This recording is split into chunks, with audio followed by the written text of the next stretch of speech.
Bismillahirrahmanirrahim. Assalamualaikum warahmatullahi wabarakatuh. Perkenalkan, nama saya Satrio Akbar Utama dengan NIM 11920600089 dari semester 5 kelas C. Pada kesempatan kali ini saya akan membahas materi mengenai struktur dan fungsi lipid untuk mata kuliah biokimia dengan dosen pengampu Ibu Sri Hartati MPD.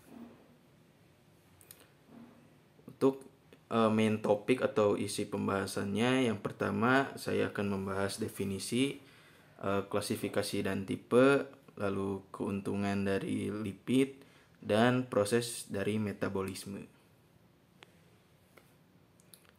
Kita akan masuk ke definisi terlebih dahulu. Jadi, lipid sendiri merupakan senyawa yang dapat diberikan dari sel dan jaringan oleh pelarut organik nonpolar. Lipid ini merupakan komponen tidak larut dalam air yang berasal dari tumbuhan dan hewan. Nah, ada beberapa fungsi dari lipid sendiri. Yang pertama itu sebagai penyusun struktur dan membran sel. Dalam hal ini, lipid berperan sebagai barter untuk sel dan mengatur aliran elemen-elemen. Lalu yang kedua ada sebagai cadangan energi, penyimpanan makanan dan transport. Lipid disimpan sebagai jaringan adipose. Lalu yang ketiga sebagai hormon dan vitamin. Hormon mengatur komunikasi antar sel. Nah, sedangkan vitamin membantu regulasi proses-proses biologis. Lalu yang keempat sebagai kulit pelindung komponen dinding sel. Lalu adapun klasifikasi dari lipid ini, lipid sendiri ada dua klasifikasi ya. Yang pertama itu lipid sederhana. Nah, lipid sederhana ini dibagi menjadi 3, yaitu lemak yang merupakan ester asam lemak dan gliserol. Lalu minyak adalah lemak dalam keadaan cair, dan wax merupakan ester asam lemak dengan alkohol monohidrat yang berat molekulnya tinggi. Nah, lalu selanjutnya ada lipid kompleks. Nah, lipid kompleks sendiri merupakan ester asam lemak yang mengandung gugus-gugus selain alkohol dan asam lemak. Nah, seperti fosfolipid dan glikolipid. Nah, fosfolipid adalah lipid yang mengandung suatu residu asam fosfor selain asam lemak dan alkohol. Nah, sedangkan glikolipid adalah lipid yang mengandung asam lemak, sfingosine, dan karbohidrat. Nah, lipid kompleks lainnya juga meliputi sulfolipid, aminolipid, dan lipoprotein. Nah, lipida kompleks dibagi menjadi triasilgliserol, fosfolipida, sfingolipida, dan lilin yang dapat dihidrolisis dengan alkali dalam keadaan panas yang selanjutnya akan menghasilkan sabun. Seperti itu. Kemudian juga ada lipid polar dan non-polar. Nah, lipid polar sendiri dibagi menjadi 3, yaitu yang pertama tadi fosfolipid. Nah, yang merupakan lipid yang berikatan dengan fosfat. Lalu ada glikolipid yang merupakan lipid yang berikatan dengan komponen karbohidrat.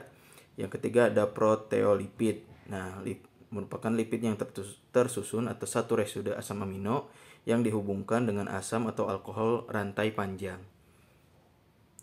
Lalu ada lipid nonpolar yang saya sebutkan tadi. Yang pertama itu trigliserida yang tersusun atas gliserol dan asam-asam lemak. Yang kedua alkana dan alkena yang merupakan hidrokarbon yang tersusun atas lebih dari 36 atom karbon yang berbentuk jenuh atau tak jenuh. Lalu yang ketiga ada proteolipid, alkohol alipatik dengan hidrokarbon jenuh atau tak jenuh dengan panjang 6 sampai 26 atom karbon. Lalu ada lilin. Nah, merupakan ester dari asam lemak dan alkohol rantai panjang.